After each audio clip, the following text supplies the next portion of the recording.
नमस्कार, स्वागत है आपका। मैं हूं आपके साथ रोहित पुनेठा। लेकर आए हूं देश और दुनिया भर की खबरें बिना किसी लाग लपेट के। आप बस अगले 60 मिनट तक बने रहिए मेरे साथ, आंख कान खोल के। हरियाणा में जीत के बाद अब बीजेपी जश्न मनाने की तैयारी में है, बल्कि जश्न शुरू हो गया है बीजेपी मुख्यालय में। और अब से कुछ देर बाद इस जश्न में शामिल होने के लिए प्रधानमंत्री नरेंद्र मोदी भी बीजेपी हेड ऑफिस पहुंच रहे हैं। जेपी नड्डा इस वक्त बीजेपी हेड ऑफिस में हैं, मुख्यालय पहुंच चुके हैं और रात 9 बजे देश भर में बीजेपी दिवाली का जश्न मनाने वाली है। आज जिस तरीके से हरियाणा में बीजेपी को जीत मिली है, इसके बाद बीजेपी देश भर में जश्न मनाने की तैयारी कर रही है। और मैं आपको ये भी बता दूं कि जो मंडल स्तर पर भी जश्न की तैयारी बीजेपी की चल रही है। हरियाणा में ये जीत मिली है भारतीय जनता पार्टी को, और 57 सालों के इतिहास में ऐसा पहली बार हुआ है जब किसी एक पार्टी ने हैट्रिक लगाई हो, यानी कि तीसरी जीत हासिल की हो। और बीजेपी वो पार्टी बनी है जिसने ये कमाल किया है। और उसके बाद देश भर में खुशी का माहौल है। बीजेपी के कार्यकर्ताओं में जगह जगह से जश्न की तस्वीरें सामने आ रही हैं। सुबह जब ईवीएम खुली थी, यानी कि जब काउंटिंग शुरू हुई थी, जब पोस्टल बैलेट्स की गिनती शुरू हुई थी, उस वक्त कांग्रेस कार्यकर्ता जश्न मना रहे थे। उस वक्त कांग्रेस कार्यकर्ता लड्डू बांट रहे थे, ढोल नगाड़े बजा रहे थे, आतिशबाजी कर रहे थे। लेकिन जैसे जैसे समय बीता, उसके बाद ईवीएम खुली तो फिर सारी की सारी तस्वीर बदल गई। और एक पलड़ा जो कांग्रेस की तरफ झुका हुआ दिख रहा था शुरुआती रुझानों में, वो धीरे धीरे भारतीय जनता पार्टी की ओर झुकता गया। और ऐसा झुका कि अब क्लियर मेजॉरिटी के साथ हरियाणा में बीजेपी एक बार फिर से सरकार बनाने जा रही है। और उसकी खुशी इस वक्त बीजेपी मुख्यालय में दिख रही है। दिल्ली में बीजेपी मुख्यालय में बीजेपी के अध्यक्ष जेपी नड्डा इस वक्त पहुंच चुके हैं। अब से कुछ देर बाद प्रधानमंत्री नरेंद्र मोदी भी इस जश्न में शामिल होने के लिए पहुंचेंगे। और कार्यकर्ताओं को उनकी मेहनत का साधुवाद देने के साथ साथ प्रधानमंत्री मोदी बीजेपी मुख्यालय में मौजूद कार्यकर्ताओं को संबोधित करेंगे। हालांकि उनका संबोधन देश भर में बीजेपी कार्यकर्ताओं के नाम रहेगा। और मैं ये भी आपको बता दूं कि अब से कुछ देर पहले ही प्रधानमंत्री नरेंद्र मोदी ने एक ट्वीट भी किया है। और इस ट्वीट में उन्होंने जो बीजेपी का शानदार प्रदर्शन हरियाणा में देखने को मिला है, उसके लिए बीजेपी कार्यकर्ताओं को बधाई दी है। और बीजेपी के लिए आज विन विन सिचुएशन रही, क्योंकि अगर मैं हरियाणा के अलावा जम्मू कश्मीर की बात करूं, जम्मू कश्मीर में भी पिछले चुनाव के मुकाबले, यानी कि 2014 में जब लास्ट इलेक्शन हुआ था जम्मू कश्मीर में, तब 25 सीटें बीजेपी ने जीती थी। और आज सुधरा है आंकड़ा भारतीय जनता पार्टी का, और 29 सीटों पर बीजेपी कैंडिडेट्स या तो जीत चुके हैं या फिर अभी भी उन्होंने लीड बनाई हुई है। तो अब से कुछ देर में एक बड़े जश्न की तैयारी है। ढोल नगाड़े बजाए जा रहे हैं, गाने गाए जा रहे हैं बीजेपी की जीत की खुशी में। हरियाणा में जो बीजेपी को जीत हासिल हुई है, जो हैट्रिक हरियाणा में भारतीय जनता पार्टी ने लगाई है, उसके बाद अब बीजेपी मुख्यालय में जबरदस्त जश्न हो रहा है। इस जश्न में इस वक्त जेपी नड्डा शामिल हैं, गृहमंत्री अमित शाह इस जश्न में शामिल होने वाले हैं। और अब से कुछ देर में ठीक 7:30 बजे प्रधानमंत्री नरेंद्र मोदी भी इस जश्न का हिस्सा बनेंगे। 90 सीटें हैं विधानसभा की हरियाणा में, जिसमें बीजेपी उम्मीदवार 48 सीटों पर या तो जीत चुके हैं या फिर बढ़त बनाई हुई है। वहीं कांग्रेस जो एग्जिट पोल में इजीली, बहुत कंफर्टेबली सरकार बनाती हुई दिख रही थी, कांग्रेस पिछड़ गई इस विधानसभा के रण में। और अभी 37 सीटों पर इस वक्त कांग्रेस है। खास बात यह है कि जननायक जनता पार्टी जो लास्ट इलेक्शंस में 14 सीटें जीतने में कामयाब रही थी, बीजेपी के साथ फिर सरकार बनाई थी जेजेपी, और बीजेपी ने वो जेजेपी अपना खाता भी नहीं खोल पाई है। आम आदमी पार्टी, अरविंद केजरीवाल जैसा कह रहे थे कि सरकार बनने में आम आदमी पार्टी की भूमिका रहेगी, वो आम आदमी पार्टी भी एक भी सीट यहाँ पर जीत नहीं पाई है। हालांकि जिस तरीके के ट्रेंड्स अभी तक सामने आ रहे हैं, जो वोटिंग परसेंटेज निकल कर सामने आ रहा है, वो वोटिंग परसेंटेज इस ओर इशारा कर रहा है कि कांग्रेस को मैक्सिमम सीटों पर डेंट करने वाला अगर कोई है तो वो आम आदमी पार्टी है। यानी कि चुनाव पूर्व अगर कांग्रेस और आम आदमी पार्टी का गठबंधन होता तो शायद नतीजे कुछ डिफर हो सकते थे, चेंज हो सकते थे। लेकिन अब ये बीते वक्त की बात है और आज बीजेपी इस वक्त जश्न मना रही है। तस्वीरें आप जो देख रहे हैं, ये तस्वीरें मैं आपको बीजेपी मुख्यालय की दिखा रहा हूं, जहां पर जेपी नड्डा इस वक्त मौजूद हैं, कार्यकर्ताओं से वो बात कर रहे हैं। और जो बड़ी संख्या में कार्यकर्ता हैं इस वक्त बीजेपी मुख्यालय पर जुटे हुए हैं। इंतज़ार हो रहा है प्रधानमंत्री नरेंद्र मोदी का। और ये बहुत कॉमनली देखने में आता है कि जब भी इस तरह की जीत मिलती है भारतीय जनता पार्टी को, तो प्रधानमंत्री नरेंद्र मोदी अपने कार्यकर्ताओं से संवाद जरूर करते हैं। उसी कड़ी में आज पीएम मोदी अपने कार्यकर्ताओं से संवाद करने के लिए, उनकी मेहनत का साधुवाद देने के लिए, जीत का जश्न मनाने के लिए अपने कार्यकर्ताओं के बीच पहुंचेंगे। अब से कुछ देर बाद यानी कि 7:30 बजे यहाँ पर प्रधानमंत्री मौजूद रहेंगे। कार्यकर्ताओं में एक नए जोश का संचार करेंगे। और एक और ख़ास बात है, वो ये है कि जीत मिलने के साथ बीजेपी कभी बैठती नहीं है, अगले चुनाव की तैयारी शुरू कर देती है भारतीय जनता पार्टी। और ये मैक्सिमम टाइम देखा गया है कि जीत के बाद जब भी प्रधानमंत्री मोदी कार्यकर्ताओं से रूबरू होते हैं, उनसे बात करते हैं, तो उनकी संबोधनों में अगले चुनाव का जिक्र जरूर होता है, यानी कि जो कमिंग इलेक्शंस होते हैं। और कमिंग इलेक्शंस में अगर मैं देखूं तो झारखंड में अभी चुनाव होने वाले हैं, महाराष्ट्र में चुनाव होने वाले हैं, और ये माना जा रहा है कि बहुत जल्द महाराष्ट्र और झारखंड के चुनाव अनाउंस भी हो सकते हैं। तो ज़रूर आज कहीं ना कहीं प्रधानमंत्री मोदी के संबोधन में झारखंड और महाराष्ट्र के लिए भी संदेश छुपा हुआ होगा। जीत का जश्न वो ज़रूर मनाएंगे, कार्यकर्ताओं को वो संबोधित करेंगे, उनको धन्यवाद देंगे, उनकी मेहनत के लिए उनमें जोश भरेंगे। लेकिन साथ ही साथ जो आने वाले चुनाव हैं उसकी तैयारी करने का भी एक मैसेज ज़रूर आज प्रधानमंत्री नरेंद्र मोदी के इस संबोधन में होने वाला है। तस्वीरें आप देखिए, लगातार जेपी नड्डा इस वक्त पहुंच चुके हैं। कई बड़े नेता भारतीय जनता पार्टी के इस वक्त बीजेपी के मुख्यालय में हैं और इंतज़ार है प्रधानमंत्री नरेंद्र मोदी का कि कब वो आए, कब अपने कार्यकर्ताओं से संवाद करें, उनका साधुवाद दें, उनका धन्यवाद दें।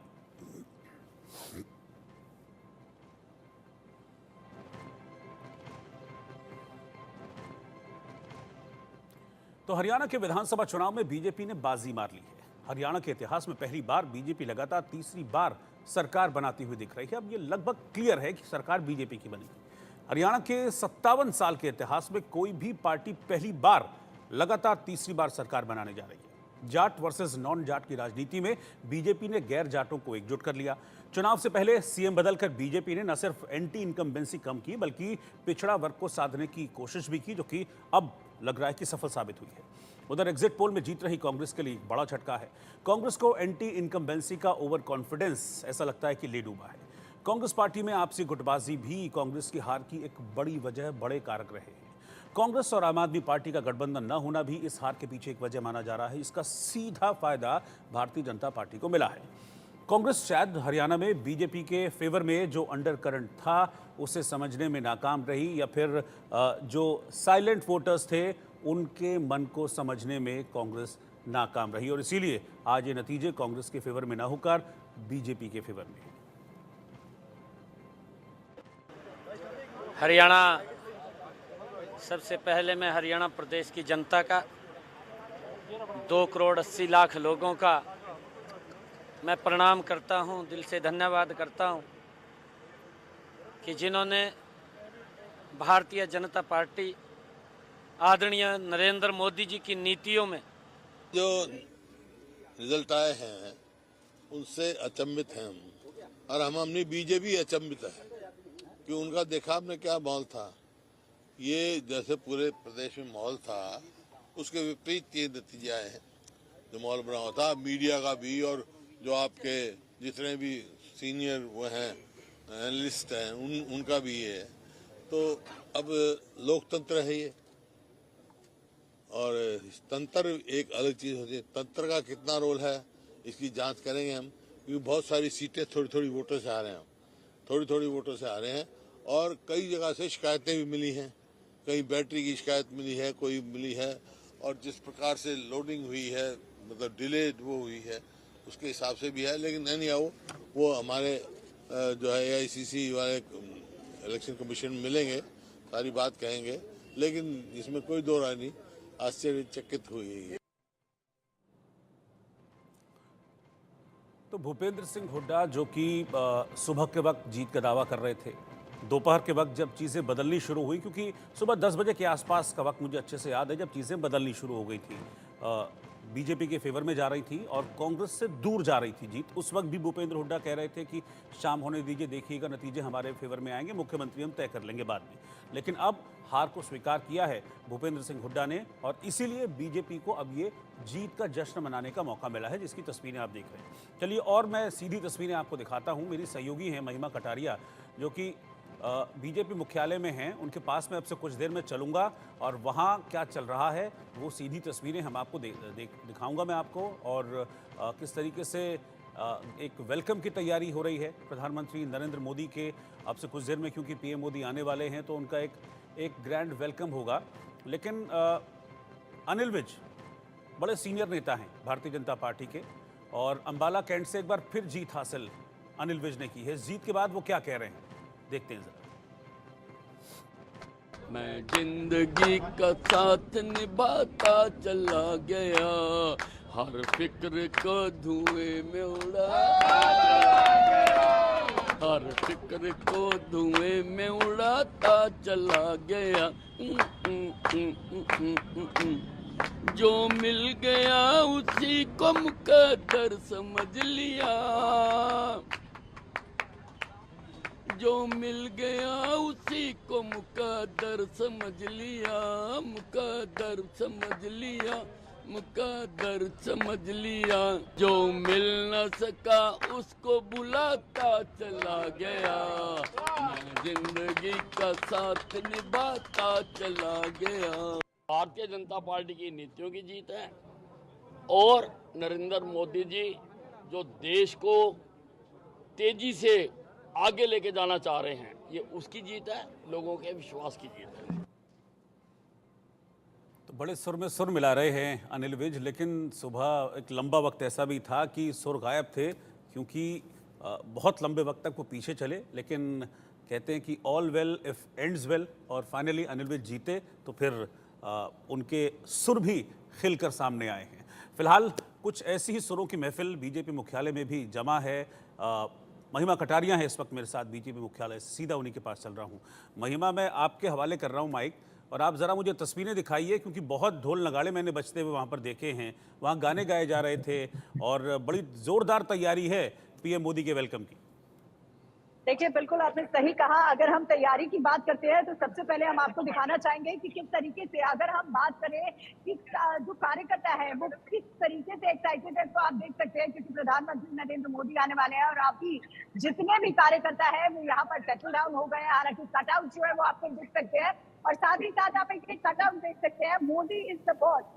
तो ये कटआउट जो है वो लोग जो है, जो कार्यकर्ता है यहाँ पर लेके बैठे हुए हैं। आप देख सकते हैं कि किस तरीके से ढोल नगाड़े तो एक तरफ बज ही रहे हैं, लेकिन मोदी मोदी का नारा जो है वो लगातार यहाँ से गूंजता नजर आ रहा है। और अगर हम आपको चाहें कि की तैयारियां है वो यहाँ पर की जा रही है, क्योंकि प्रधानमंत्री नरेंद्र मोदी अब कुछ ही समय में यहाँ पर आ जाएंगे। और आप देख सकते हैं कि किस तरीके से यहाँ पर जो स्टेज है वो भी सेट किया जा रहा है। लेकिन सबसे बड़ी बात हो जाती है जब हम हरियाणा की बात करते हैं, तो थर्ड टर्म में हरियाणा का आना, क्योंकि हरियाणा में सरकार का आना, यानी बार-बार लगाए गए थे कि किस तरीके से भारतीय जनता पार्टी क्या एंटी इनकम्बेंसी डील कर पाएगी या नहीं कर पाएगी। तमाम बड़े सवाल यहाँ पर खड़े हो जाते हैं कि किस तरीके से मनोहर लाल खट्टर को हटाया गया था। तमाम स्पेकुलेशन लगाए गए कि क्या नायब सिंह यहाँ पर लीड कर पाएंगे या नहीं। लेकिन आज जो रुझान आया, जो रिजल्ट आया, उसके बाद आप देख सकते हैं कि किस तरीके से लोगों में यहाँ पर एक्साइटमेंट है।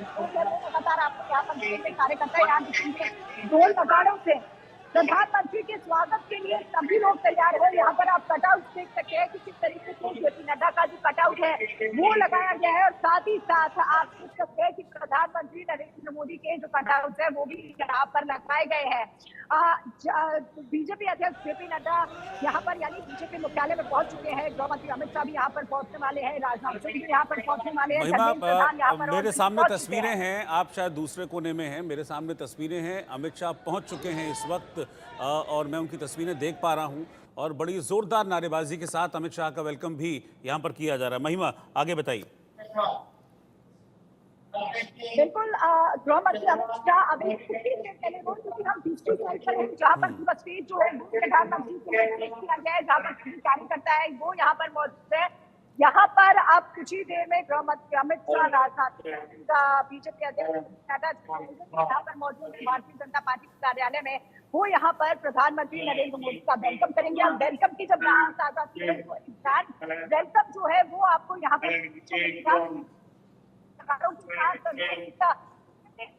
जो है हम अपने दर्शकों को दिखा रहे हैं कि किस तरीके से लोग हैं वो यहाँ पर खड़े हैं। ये वही गेट है रोहित, जिससे प्रधानमंत्री नरेंद्र मोदी, मैं आपको क्लोज विजुअल्स दिखाऊंगी कि किस तरीके से प्रधानमंत्री नरेंद्र मोदी अब कुछ ही देर में यहाँ पर आएंगे और यही वो गेट है जिससे प्रधानमंत्री नरेंद्र मोदी आएंगे। और जो कार्यकर्ता है वो यहाँ पर एक्साइटेड जो है वो लगातार नजर आ रहे हैं। और साथ ही साथ अभी कुछ देर पहले ढोल नगाड़े यहाँ पर बजते नजर आए थे और साथ ही साथ मोदी मोदी के नारे जो है वो यहाँ पर लगते नजर आए थे।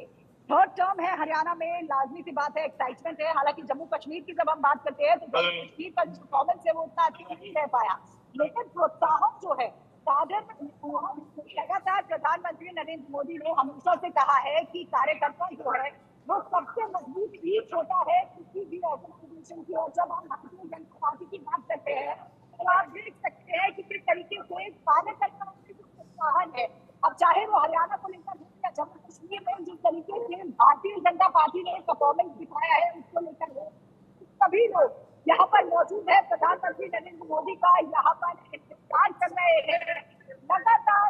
यहाँ पर मोदी के नाम करने के कुछ पर विनोद तावड़े मौजूद थे और यहाँ पर प्रधानमंत्री नरेंद्र मोदी के वेलकम जो चीजें हैं उन्होंने यहाँ पर बताई थी कि किस तरीके से हरियाणा जो जीता है, यानी अब जैसे हरियाणा जीता है अब दिल्ली की बारी है। और आप अगर हम स्टेज की बात करते हैं तो आप देख सकते हैं कि किस तरीके से जो स्टेज है वो पूरी तरीके से बिल्कुल से प्रधानमंत्री नरेंद्र मोदी के लिए यहाँ पर जो तैयारियां हैं वो चल रही है। और कार्यकर्ता साथ ही साथ हम आपको दिखा रहे हैं कि किस तरीके से यहाँ पर कार्यकर्ता है वो मौजूद है। लेकिन सबसे बड़ी बात जाती है कि किस तरीके से यहाँ पर हरियाणा को लेकर एंटी कन्वेंसी से लड़के भारतीय जनता पार्टी ने थर्ड टर्म यानी अपना तीसरी बार जो सरकार है वो यहाँ पर बनाई। हालांकि प्रधानमंत्री नरेंद्र मोदी ने अपने एक सकाउट पर वो गए, धन्यवाद किया लोगों का, साथ ही साथ इस तरीके से जो रुझान आए, जो रिजल्ट आया, उसके बाद खुद प्रधानमंत्री नरेंद्र मोदी ने अपने एक अकाउंट किया। लेकिन साथ ही साथ जो कलरफुल पिक्चर है, जो सोच है यहाँ पर, वो हम अपने दर्शकों को दिखाएंगे कि किस तरीके से यहाँ पर जो लोग हैं वो बिल्कुल यहाँ पर प्रधानमंत्री नरेंद्र मोदी का इंतजार करते हैं। सभी आके जो है यहाँ